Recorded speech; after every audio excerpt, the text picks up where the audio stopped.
Բայց այսօր պատերազմի եռագլուխ կուսակցությունը էլի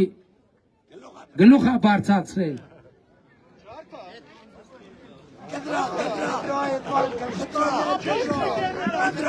Ասում է բարձրացրել է գլուխը ջարդա։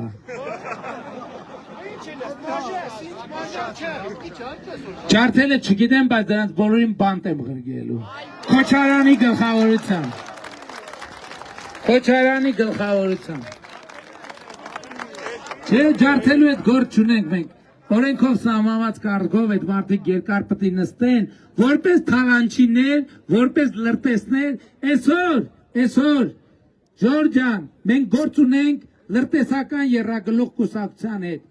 Այդ մարդիկ, որի վրա իրանց մուսկուլներն են ցույց տալիս, հանդես են գալիս որպես ուժեղ, այդ մարդիկ կյանքում ոչ մի ինքնուրույն բան չեն արել, ոչ բիզնես են ինքնուրույն արել։ Ծառուկյանը եւ իր կյանքում մի բան է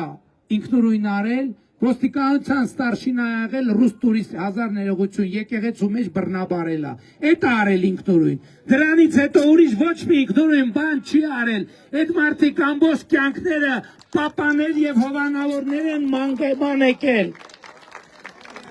Եվ այսօր էլ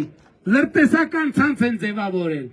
Գագիկ Ծառուկյանի կուսակցության երկրորդ համարը այսօր կալանավորված է պետական դավաճանության մեջ եւ ինքը իմացել է ում այդ ցուցակը դնում, որովհետեւ իրան հանձնարարել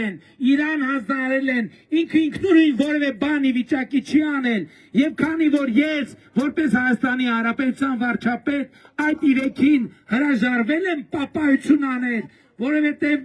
ինձ բան այդ ինչա Ինձ անառակ զավակներ պետք չեն, Ժողովուրդ ջան, ինձ անառակ զավակներ պետք չեն։ Եվ այդ անառակ զավակները վերադարձի շանս երբեք չեն ունենալու։ Դրա համար իրանք ընկել են աշխարհ եւ պապաներ են ման գալիս իրանց համար։ Բայց էլի եմ ասում, իրանք չեն հասկանում, որ իրանք ընդամենը մանրադրամի դերում են։ Այս ընտրություններից հետո իրանք որպես մանրադրամ խուրդելու են ուղակի։ Եվ դուք դա սեփական աչքերով տեսնում եք Հայաստանի Հանրապետ, ես ասել եմ, նրանք երազելու են Հայաստանի Քոչարյանը, Կալուգացին, Ծառուկյանը, երազելու են Հայաստանից փախնելու հնարավորության մասին, բայց իրանք չեն ունենալու այդ հնարավորությունը։